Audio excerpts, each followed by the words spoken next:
नहीं, इसका मतलब ये होता है कि जब मैं दुआ में जाके बैठूं तो मैं परमेश्वर को पवित्र आत्मा से विनती करूं कि मुझे तोड़। तो आप गौर करोगे, बहुत बार लोग जो दुआ में बैठते हैं उनको रोने को बहुत आता है। क्यों रोने को बहुत आता है? इसका कारण ये है कि पवित्र आत्मा उनके जी को, उस व्यक्ति को तोड़ते रहता है। देखो, हम जिस तरीके से रहते हैं, हमारे ऊपर एक बहुत बड़ी छाप बचपन से गिरती है, वो है हमारे शरीर के कामों की। हमारी मीन्स में हमारे ऊपर मीन्स का मैं किसकी बात कर रहा हूँ, हमारे जी की। उसका एक बहुत बड़ी छाप हमारे जी के ऊपर होती रहती है। और मरने के बाद अगर मेरा जी इस शरीरों के लालसाओं के छाप के अंदर चला गया तो किस तरीके का मैं इंसान हूंगा? ये बात बहुत लोग किस तरीके से मुझे स्वर्ग मीन्स मेरे साथ बर्ताव किया जाएगा मरने के बाद, ये बात मैं सोचता नहीं हूँ। ये बात मुझे ध्यान में भी नहीं आती। तो मुझे मेरे उस जी को तोड़ना है रोज परमेश्वर के सामने। उसके ऊपर मुझे प्रार्थना में जाके प्रार्थना करने का कारण ही खुद को दुख देना है, खुद को तोड़ना है, खुद के जी के ऊपर उसको घाव देना है, उसको तोड़ना है परमेश्वर के सामने। पवित्र आत्मा को कहना है कि मुझे तोड़, मुझे तू ऐसा मरोड़ ले, मुझे तू एकदम क्या उसको बोलते हैं, फाइन बना, भुगा बना, मेरा एकदम ऐसा मेरा अस्तित्व ही खत्म कर। जो मेरा शरीर के लालसाओं का अस्तित्व है वो ही खत्म कर।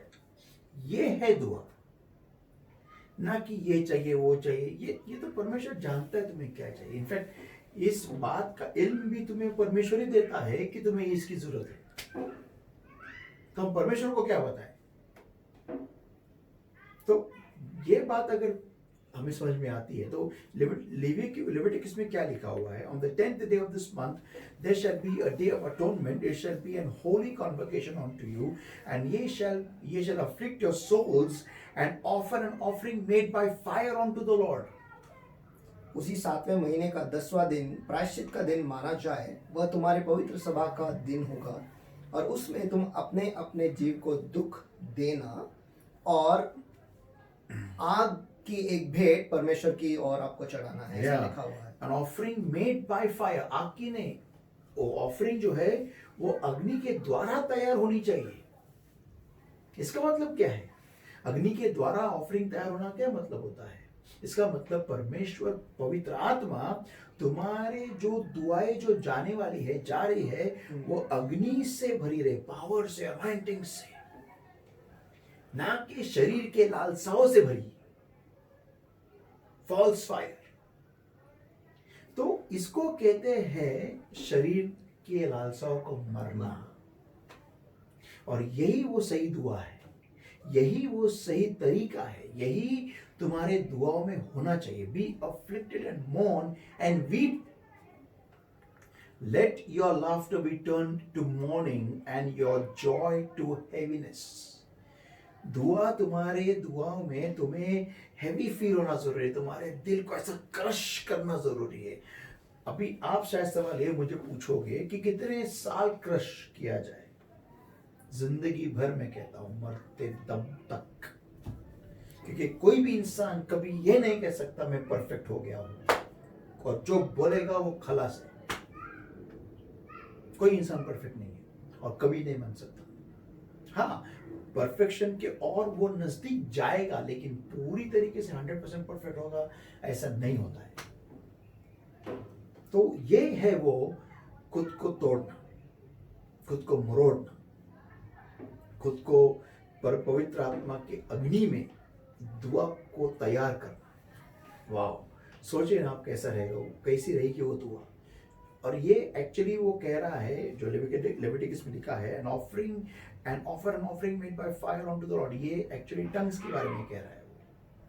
जो तुम्हारा जो टंग से शुरू होता है ना, वो एक्चुअली वो हम दुआ नहीं कर रहे हैं ना, वो क्रिएटेड बाय फायर है। Fire, who is a fire? Holi spirit, आत्मा है। हाँ, तो उस वक्त वो टंग्स के बारे में बात कर रहे हैं, made by fire, full speed, ऐसा नॉन स्टॉप टंग्स पे, और खाली non stop you are praying in tongues, full power में। वहां पर तुम्हारे शरीर का कनेक्शन ही कट हो गया है, पूरा कनेक्शन कट, कोई इंसानी आवाज ही नहीं है वहां पर।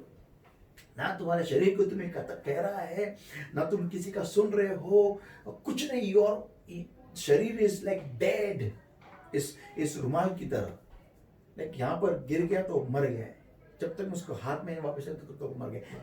ऐसी होनी चाहिए तुम्हारी प्रार्थना कि ये तुम्हारा शरीर एक मरा हुआ शरीर के समान गिरा पड़ा है, और तुम्हारा जी परमेश्वर के साथ अन्य भाषा में अग्नि से बनी हुई ऑफरिंग परमेश्वर के सामने प्रस्तुत करे। इसको कहते हैं be afflicted and mourn and weep and let your laughter be turned to mourning। इसको कहते हैं कि तुमने तुम्हारी जी को मारा है, तोड़ा है, और तुमने offering made by fire on to the lord दिया है। ये है वो दुआ जो परमेश्वर चाहता है कि हर दिन हम ये करें। अगर ऐसी दुआ हम करते रहे तो यही, पिछले बार मुझे याद है आपने सवाल पूछा था कि हम इस दुआ को बाइक पे कर सकते हैं क्या हम कार में कर सकते हैं क्या, बसेस में कर सकते हैं? जी हाँ, यही वो कनेक्शन हम लेके जा सकते हैं। मैं काम कर रहा हूँ लेकिन मेरे अंदर एक आग है, आग जो कभी ना बुझने वाली आग, और ये आग अंदर चल रही है, और मैं नॉन स्टॉप में टंग्स में बात कर रहा हूँ। ये है वो कनेक्शन जो परमेश्वर चाहता है। ऐसा है। अच्छा, अभी एक मैसेज आया है, उसमें एक सवाल है कि आपने कहा कि हम एक दूसरे को बाइबल में कहा कि हम एक दूसरे के लिए हमें दुआ करना है, तो सामने वाले को समझेगा कैसा कि मेरे लिए क्या दुआ करना, ये सवाल पूछा है किसी ने।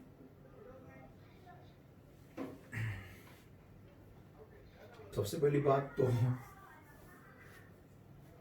थोड़ा सा मजाकिया ये बात लगेगी, जो खुद खा नहीं सकते वो दूसरों को क्या खिलाएंगे, जो खुद चल नहीं सकते वो दूसरों को क्या चलाएंगे, जो खुद जिंदगी जी नहीं सकते वो खुद दूसरों को क्या कैसे बताएंगे जिंदगी कैसे जीना है। तो मैं ये कहना चाहता हूँ कि अगर जो परमेश्वर के साथ में नहीं चल रहा है तो वो दुआ किसके लिए, काय को क्यों दूसरे के लिए करे। जो परमेश्वर के साथ चल रहा है वही परमेश्वर के द्वारा संचालित होगा।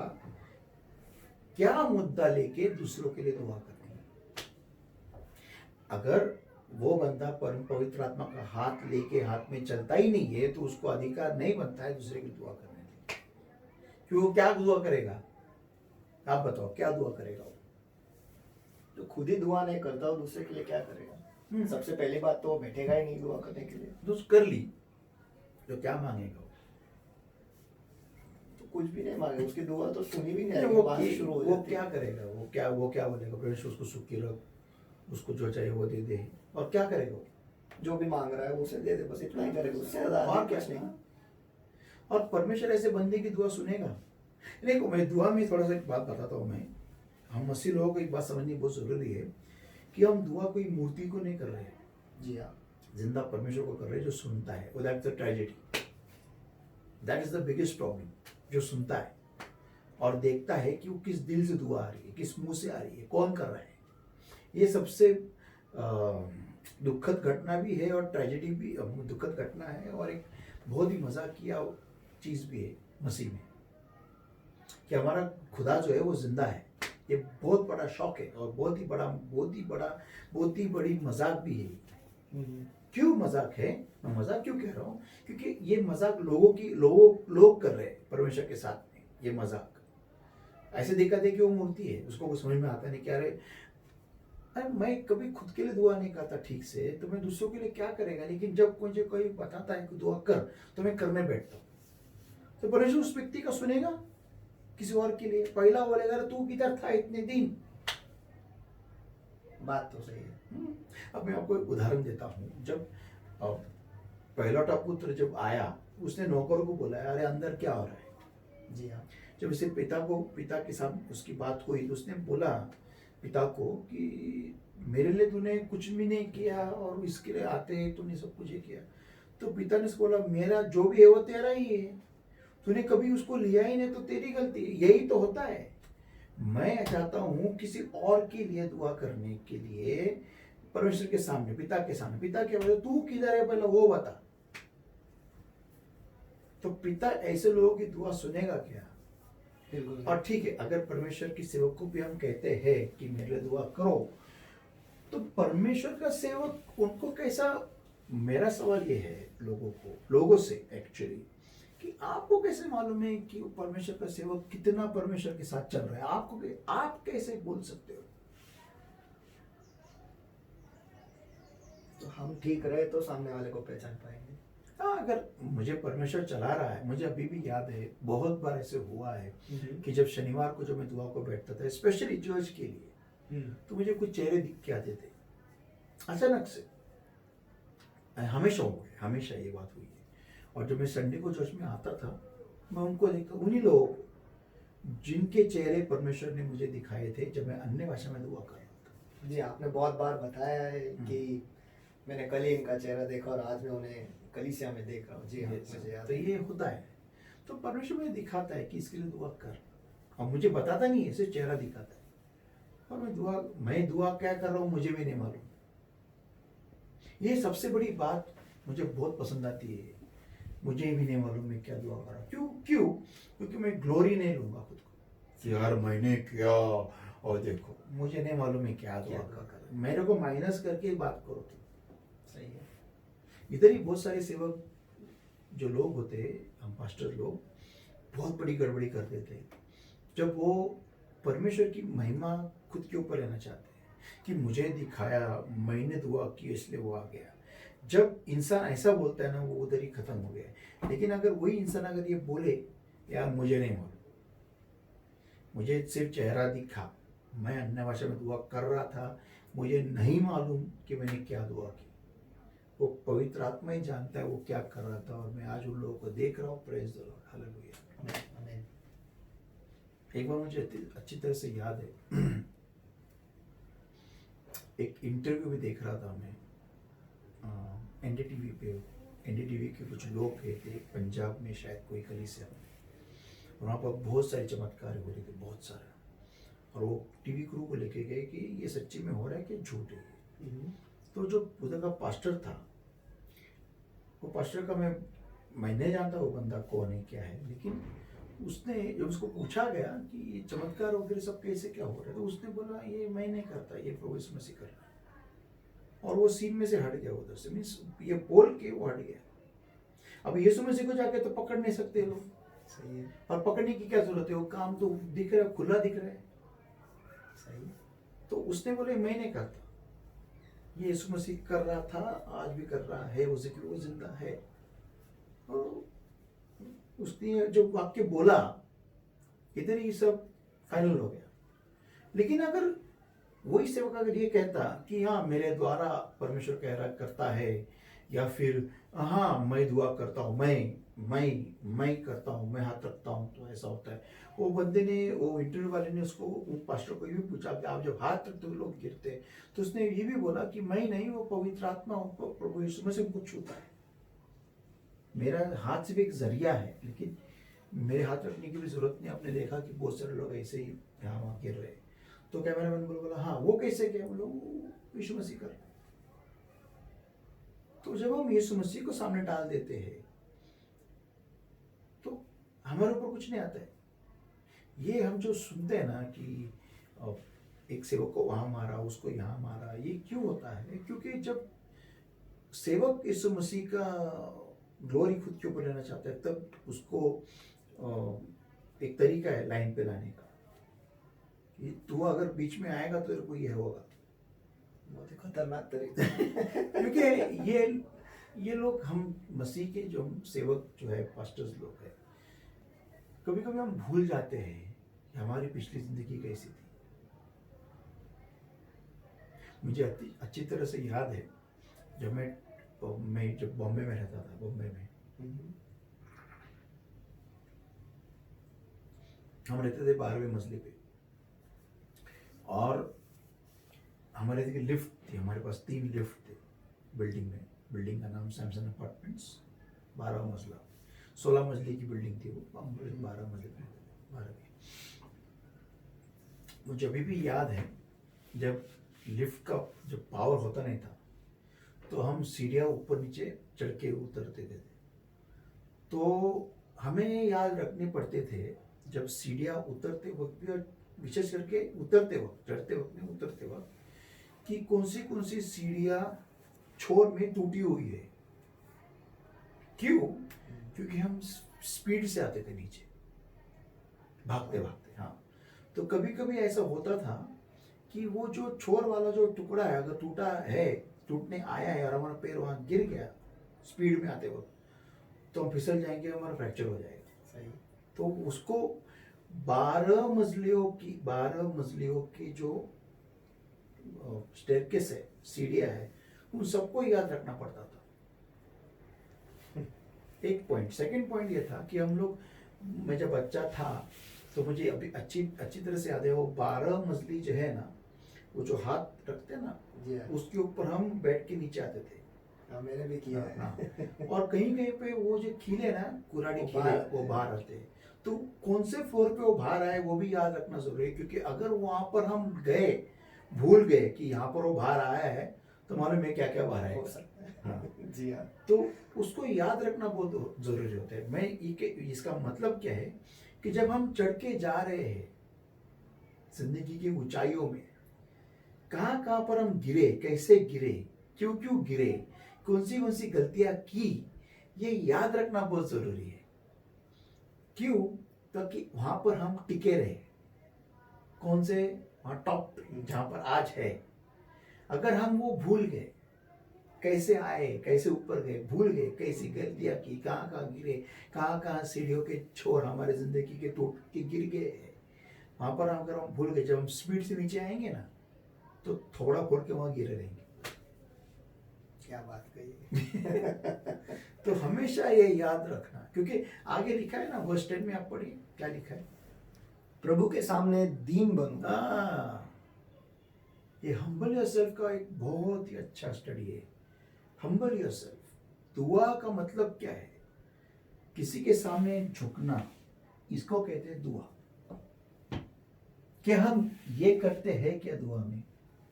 मैं फिजिकल एक्शन की नहीं बात कर रहा हूं, दिल से परमेश्वर के सामने झुकना और उसकी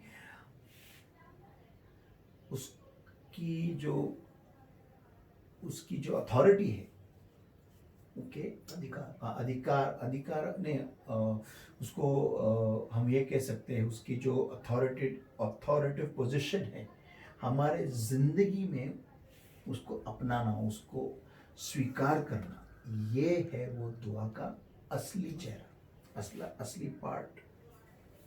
Humble yourself in the sight of the Lord and he shall lift you up. जब रोज सुबह हम उठ के दुआ नहीं करते हैं, हम परमेश्वर के सामने नम्र नहीं होते। दुआ करने का मतलब और भी एक और मतलब है कि रोज परमेश्वर के सामने नम्र होना, ये बहुत महत्वपूर्ण है। और जैसे इंसान ऊपर जाने लगता है, ऊंचाइयों पर, सक्सेस की ऊंचाइयों पर, उसको और झुकना बहुत जरूरी है। और वो याद रखना कि रास्ते में कौन सी सीढ़ियां टूटी हुई है, बहुत इंपॉर्टेंट है, कौन से मंजिलों पर टूटी हुई है। जी हाँ। ताकि जब मैं स्पीड से नीचे आऊँ, थोड़ा पड़ के ना गिरूं। बात सही है। ये वो बस इसी बात पे आप, ये तो बहुत पते की बात की आपने कि जब हम ऊपर चढ़ते हैं हमें ये नहीं भूलना चाहिए कि कहाँ गिरे, क्या क्या है, उस स्तर पर हमें वो सब कुछ याद रखना है। आप एक बात कर रहे थे दुआ के बारे में वहाँ पे कि हम किस तरीके का दुआ करें, लेकिन लोग जो है अक्सर वो कहते हैं कि वचन में लिखा है मांगो यानी मिलेगा, और ये भी कहता है कि यीशु मसीह के नाम में जो कुछ भी हम मांगेंगे वो मिलता है। तो अगर मैं सही ना चलूं, या फिर मुझे जैसा चाहिए मैं वैसे चलूं, और वचन के हिसाब से मैं इसे मांगता हूँ, मुझे मिलना चाहिए यीशु मसीह के नाम में। कुछ लोगों के होते हैं, कुछ लोगों के कबूल नहीं होते। और आपने कहा कि परमेश्वर जिंदा है, बिल्कुल वाकई में वो जिंदा है और वो दिल देखता है। तो ऐसे में कैसे होता है कि कोई अपनी जिंदगी के खुशियों में जी रहा है, या उसे जैसा चाहे वो जी रहा है, लेकिन वो आता है, मांगता है, उसे मिलता है। लेकिन दूसरा कोई होता है जो सब कुछ छोड़ छाड़ के प्रभु के लिए खड़ा है, रुका है, सब कुछ कर रहा है, लेकिन जब वो मांगते हैं उन्हें नहीं मिलता। एक्चुअली इधर प्रॉब्लम है बिलीफ सिस्टम का। अगर इंसान कोई विश्वासी है, अगर परमेश्वर पे विश्वास इसी बात के लिए रख रहा है कि जो मैं मांगूंगा मुझे मिलेगा, क्या मैंने बोला, जो मैं मांगूंगा मुझे मिलेगा, इसी बात के ऊपर विश्वास रखता है, अच्छा, इसी बात के ऊपर कि जो मैं मांगूंगा यीशु मसीह के नाम में मुझे मिलेगा। फिर वो इंसान कोई भी हो, बहुत साल से आया हो, उसने बहुत कुछ छोड़ दिया हो, उसको भी मिलेगा, उसको भी उतनी तीव्रता से मिलेगा जितना एक इंसान जिसने कुछ भी छोड़ा नहीं है उसको ही मिलेगा। कैसे, क्यों? क्योंकि उधर लिखा है यीशु मसीह के नाम से। आपको एक सिंपल एग्जांपल देता हूँ। आप और आपके साथ और एक बंदा है, समझो मैं, ओके, हम दोनों को कूपन कूपन मिला है कॉफी शॉप का 90% ऑफ, कॉफी शॉप पिज़्ज़ा हट का कूपन मिला है 90% ऑफ वाला, ओके। समझो मैं जो हूँ, मुझे पिज़्ज़ा की कोई वैल्यू नहीं है, मुझे पिज़्ज़ा खाने की इच्छा है नहीं, कुछ फर्क नहीं, मुझे इच्छा भी नहीं, और आपको बहुत पिज़्ज़ा खाने की इच्छा है बहुत, तो हम दोनों जाते हैं और हम दोनों कूपन को प्रस्तुत करते हैं सामने। मुझे बताओ 90% ऑफ किसको मिलेगा, मुझे या आपको? अगर अलग अलग ले रहे हैं दोनों को मिलेगा, बराबर है ना, सेम, यीशु मसीह के नाम से। तो तुमने कितना भी त्याग किया हो कुछ फर्क नहीं पड़ने वाला, और मैंने कुछ भी त्याग नहीं किया है कुछ फर्क नहीं पड़ता। मांग किसके नाम से रहे, यीशु मसीह, खत्म। तो इसी को अगर मैं जोड़ूं हम्म। कि आपने जब कहा कि हमें किसी को नहीं कहना है कि हमारे लिए दुआ करो, ये गलत है। हम्म। और अक्सर मैंने देखा है, मैं अनुभव से मैं कह रहा हूँ कि हम्म। बहुत सारे लोग जो है वो ऐसे ऐसे जगहों पे चले जाते हैं कि कलीसिया छोड़ते हैं, या फिर हम्म। उन्हें पता चला कि यहाँ पे कोई मीटिंग है, वहाँ पर कोई मीटिंग है, चले जाते हैं हम्म। और देखते हैं कि वहाँ पे चमत्कार हो रहा है, वहाँ पे उनकी दुआएं सुनी जाती है। हम्म। सेवक कैसा है, क्या है, कौन है, उसका कोई इल्म हमें नहीं होती है, लोगों को कुछ पता नहीं होता है, सिर्फ जाते हैं क्यों, क्योंकि हमने सुना है, बस वहाँ पे चमत्कार होते हैं। तो ऐसे लोगों का क्या, कि वो तो जाते ही रहेंगे, तो फिर कहाँ पे रुके? नहीं, आप ऐसे लोगों को अगर आप देखोगे तो ये आप उनको 100 साल के बाद मिलोगे ना, आप उनको ऐसे ही पाओगे, यहाँ से वहाँ, वहाँ से यहाँ, बस यही उनकी ज़िंदगी होती है। उनकी ज़िंदगी में ग्रोथ कभी नहीं होती, जब तक वो बदलते नहीं ना, वो ग्रोथ नहीं होती है। देखो, कलीसिया का मतलब क्या है? परमेश्वर के साथ रिश्ता, परमेश्वर के साथ में रिश्ते में रहना। कलीसिया का मतलब परमेश्वर के साथ में रिश्ते में रहना। क्योंकि देखो, तुम्हें परमेश्वर कहाँ से पता चला? कोई तुम्हारे पास आया ना, सही है, तो कलीसिया के द्वारा ही आया। सही है। तो परमेश्वर का मतलब ही है कलीसिया, कलीसिया का मतलब ही परमेश्वर। तो लेकिन पहले हमें ये बात देखने की, ये लोग छोड़ते क्यों है? क्योंकि उनको कुछ चीज़ मिलती नहीं है, फिर कोई बंदे या बंदी के साथ मसीह में उनका झगड़ा हो जाता है उनको कोई, तो इसलिए वो उनको मुंह दिखाने नहीं पसंद करते, इसलिए वो छोड़ देते हैं। या फिर यहाँ से नहीं मिला तो उनको लगता है वहाँ से मिलेगा। ऐसे यहाँ के मैकडोनल्ड में आइसक्रीम ठंडा नहीं रहता है, उधर जाके मिलेगा तो ठंडा मिलेगा। या फिर यहाँ पर वो बर्गर नहीं मिलता तो वहाँ पर जाएगा तो वहाँ पर बर्गर, ऐसे लोगों को लगता है, लेकिन वैसा नहीं है।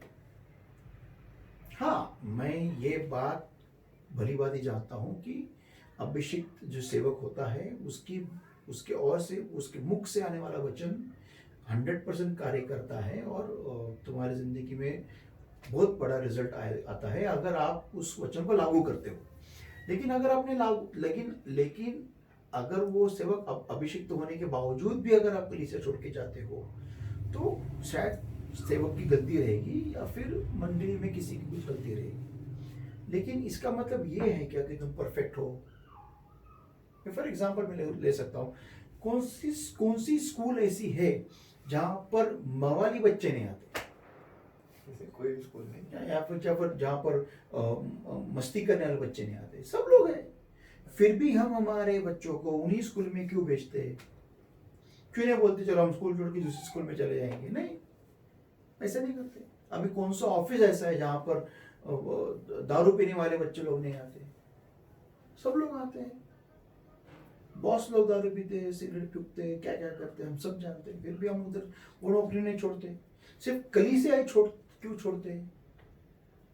क्योंकि होता क्या है कि काम के ऊपर, काम में हमें पैसा मिलता है, स्कूल में हमें एजुकेशन मिलता है। हम माँ बाप बच्चों को बोल के भेजते हैं कि इस लड़के के साथ मत बैठ, उसके साथ बैठ, ये लड़का बुरा है। तो हम इसी बात को हम चर्च में क्यों नहीं इस्तेमाल कर सकते?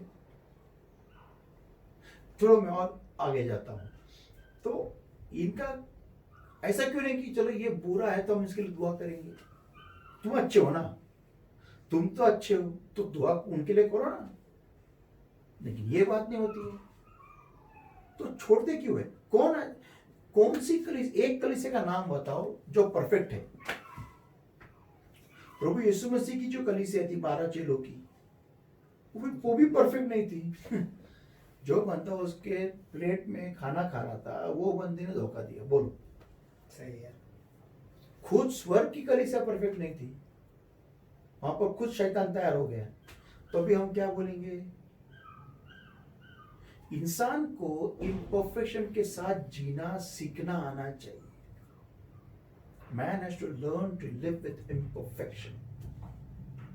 जो बाइबल में लिखा है कि जो कृपा की तू अपेक्षा रखता है परमेश्वर की ओर से, तू खुद क्यों नहीं उस कृपा दूसरे को देता? खुद के लिए अलग मापदंड, दूसरे के अलग मापदंड, ये नहीं चलता है। तो ये छोड़ के जाने का मतलब क्या है, मुझे समझ में नहीं आता। एक कॉन्सेप्ट समझ, और गलती हम पासों लोगों की भी है। जब हमें मालूम पड़ता है कि कोई फलाना बंदा एक कलीसिया छोड़ के आया है, तो हमें ये एक्चुअली हमें डीप में जाना नहीं चाहिए फर्स्ट ऑफ ऑल कि क्यों छोड़ के आया है। लेकिन इस बात को ध्यान रखते हुए कि वो बंदे को हम नरिश करें, चेरिश करें, उसको ग्रोथ करें और उसको इतना मैच्योर बनाए कि वो कलीसिया में फिर से जाके वो सबको परमेश्वर में आगे बढ़ाए। एक्चुअली ये थोड़ा कॉम्प्लिकेटेड सब्जेक्ट है, क्योंकि हर कोई पास्टर इस तरीके से नहीं देखता है। जैसे आज मैं बात कर रहा हूँ कि हम उसको बढ़ाए और वापस उसी कलीसिया में भेजें। शायद वो पास्टर ये सोचेगा कि अब ये वापस क्यों आया मेरे कलीसिया में, क्या वो पास्टर को मेरे बारे में सब नेगेटिव पता कि आई है क्या, ये आया है क्या बंदा, ऐसा भी सोचे। क्योंकि इंसान होता है, जस्ट नॉट अ प्रॉब्लम, ये इशू अलग है। लेकिन हमें ये बात के ऊपर ध्यान रखना जरूरी है कि जब कोई भी बंदा चर्च के कोई कलीसिया छोड़ के आता है, तो वो हमारा नहीं है। हमें सिर्फ उनको बढ़ाना है, उसका केयर लेना है, उसको take care of them. And one fine day ये माइंड में रखना जरूरी है कि एक दिन वो जाएंगे, लेकिन उनका ध्यान रखना जरूरी है। तो ये लोग जो छोड़ते रहते हैं, पकड़ते रहते हैं, अगर ये सुधरे नहीं, ओके, अगर वो रूल्स के नीचे, डिसिप्लिन के नीचे, अथॉरिटी के नीचे वो रहना सीखे नहीं, वो हमेशा आपको एंड तक ऐसे ही दिखाई देंगे। असल दूसरी कलीसिया भी नहीं, अपने कलीसिया भी नहीं। मैंने अनुभव मेरा इतने साल जो मसीह में हूँ, उस अनुभव से मैं देखते आया हूँ कि कुछ लोग होते वो छोड़ते नहीं हैं वो, लेकिन अगर वहाँ पे मीटिंग है वहाँ पे जाएंगे, यहाँ पे वापस रहते इधर ही है, लेकिन सब जगह पे जाते हैं, ऐसा क्यों? और फिर उनका होगा क्या? नहीं, मीटिंग्स जाना बुरी बात नहीं है। मीटिंग्स, अभी मीटिंग आने की जरूरत भी नहीं है। अभी मीटिंग होगा भी नहीं, वो भी नहीं मालूम अभी कोरोना के बाद। सही। शायद मीटिंग जाना भी ऐसा रहेगा कि तुमको कब कोरोना लग जाए मालूम नहीं। कोई बोलेगा कि परमेश्वर की मीटिंग में कोरोना कैसे होगा? परमेश्वर के पास्टर लोगों को हो गया, परमेश्वर के मेंबर्स को हो गया, तो फिर इनको क्यों नहीं होगा लोगों को? चलो वो बात अलग है। लेकिन आजकल तो गॉड टीवी भी आता है, घर पे उनका चलते रहता है। मुझे ऐसा लगता है कभी कभी पहली बात तो ये जो लोग होते हैं वो ये वीडियोस क्यों देखते हैं, वो सवाल वहां स्टार्ट होना चाहिए एक्चुअली आपका। इनका क्या कारण होता है? उनको जो मानना, उनको अगर उनके कलीसिया से मिलता है जीवित मानना, तो जरूरत नहीं है, मैं कहता हूँ। लेकिन अगर नहीं मिलता है तो फिर वो इसका, और वो फिर भी देख रहे हैं, इसका मतलब उनका खुद का कांटेक्ट परमेश्वर के साथ बहुत कम है। वो खुद वचन के साथ नहीं बैठते, वो खुद परमेश्वर की ओर से नहीं सुनते। मैं किसी भी सेवक के खिलाफ में बात नहीं कर रहा हूँ, उनके मैसेज मैं भी यूट्यूब पे डाल देता हूँ और अच्छा लगता हूँ कि सब लोग देखें और बढ़े। लेकिन जहाँ पर ग्रोथ की बात होती है, अभी मेरा एक टाइम था जब मैं बेनिन के मैसेजेस बहुत देखता था, बहुत देखता। बाद में टीडीजेक्स के मैसेजेस देख रहा था, क्रिप्टोडॉलर के देख रहा था, फिर टीडीजेक्स is one of the best features, मुझे लगता है ऐसा। लेकिन अभी नहीं देखता हूँ मैं, क्योंकि ऐसा बहुत बार हो चुका है कि मेरे जो मैसेजेस है वो मैं जब बाद में देखता हूँ उनके मैसेज, तो बहुत सारे मैच हो जाते हैं, 99% मैच हो जाते हैं। मुझे डर आता है कभी कभी कि यार ऐसा न हो कि मैं उनके मैसेजेस बोलना शुरू करूँ गलती से, तो फिर मुझे वो मैं किसी और का खाना लेके अपने बच्चों को नहीं खिलाना चाहता। मैं हमारे बच्चों के लिए जो सही है वो ही देना चाहता हूँ, क्योंकि वो परमेश्वर ने मेरे बच्चों के लिए दिया है। किसी और के बच्चों का खाना लेके मैं उनको दूंगा तो उनको बदहज़मी हो जाएगी, तो वो मैं नहीं चाहता। तो बेसिकली, लेकिन मैं ये बात ध्यान रखता हूँ कि मैं खुद परमेश्वर से सुनूँ, ये बहुत इंपॉर्टेंट है। तो इनका क्या होगा ये कहना मुश्किल है, क्योंकि मुझे अच्छी तरह से याद है, मैं खुद बैंगलोर में गया था, पास्टर बेनिन जब मद्रास आए थे सुनने के लिए, मैं मद्रास गया था सुनने के लिए। तो मुझे अच्छी तरह से याद है कि मैं उधर से मेरी ग्रोथ शुरू हो गई, मुझे अनाइंटिंग को किताब मिला। तो अभी मैं आपको एग्जांपल दे सकता हूँ। बारिश गिर रही है, एक बंजर ज़मीन है उसके ऊपर गिर रही है, और बाजू में ही एक ज़मीन है जिसमें बीज जो किसान उसे डाल के रखे। तो बारिश तो गिरेगी, दोनों तरफ गिरेगी, चारों तरफ गिरेगी, लेकिन जो जो क्या उसको खाद है, धान है, जो खेत बढ़ेंगे तो जहाँ पर कुछ है, बीज है, वहीं पर तो पौधा आएगा। वैसा ही इट ऑल डिपेंड्स किसके अंदर क्या है।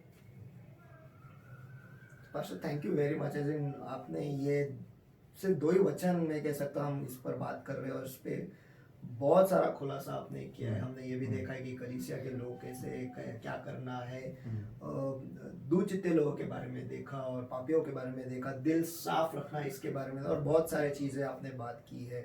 तो मैं विश्वास रखता हूँ कि आपके जो सवाल है उनके जवाब आपको मिले हुए हैं, और अगर और भी कोई अगर आपके सवाल हो तो आप नीचे कमेंट्स में पूछ सकते हो। और जैसे मैंने पहले भी कहा है कि कमेंट्स ही नहीं, लेकिन आप मैसेज करके पूछ सकते हो, या ईमेल कर सकते हो, या फिर आप कॉल कर सकते हो और पास्टर से खुद पूछ सकते हो, और हम फिर भी उन सवालों को यहाँ पर हम उठाएंगे ताकि सारे बाकी के जो लोग हैं वो भी वो सुन पाए उन जवाबों के बारे में, और वो भी बढ़े और वो भी समझे परमेश्वर क्या चाहता है। तो पास्टर बहुत बहुत धन्यवाद कि फिर एक बार आपने वचन से हमें सिखाया है कि परमेश्वर क्या चाहता है कि हम करें। और इन आखिरी दिनों में ये बहुत ही महत्वपूर्ण है कि हम तैयार हो।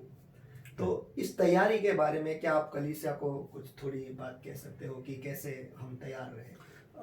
आज के जो दिनों में है वो मेनली आपका दिया जलता है क्या नहीं, ये बहुत इम्पोर्टेंट है, बहुत इम्पोर्टेंट है। Is your lamp burning? मुझे गीत याद आ रहा है अब इस समय, मेरा दिया जलता रहेगा, वो गाना क्या है? मेरा दिया जलता रहेगा, बड़ी आंधी आने से, बड़ा तूफान आने से, मेरा दिया जलता रहेगा। ये बात के ऊपर ध्यान रखना ज़रूरी है कि क्या मेरा दिया जलता है, क्या मेरे दुआओं में अग्नि के द्वारा मेरी दुआएं जा रही है क्या? यहाँ पर मेरा जो विषय है और वो है प्रेइंग आफ्टर लॉन्ग ब्रेक, यहाँ पर समाप्त हो रही है, आज का लास्ट पार्ट है। लेकिन मैं एक अगले विषय के साथ में आने वाला हूँ। मेरा एक रिक्वेस्ट है लोगों से, जो हमारे मसीह भाई बहन हैं, अगर आपके मन में कोई विषय है कि आप चाहते हो कि इसके ऊपर टीचिंग हो जाए, तो आप इसी हफ्ते में तुरंत जब आप मंगलवार को ये मैसेज देखोगे या फिर थर्सडे को देखोगे, आप कृपया करके मुझे कमेंट्स में ये टॉपिक भेज दीजिए जो आप चाहते हो कि इसके ऊपर बाइबल स्टडी हो जाए।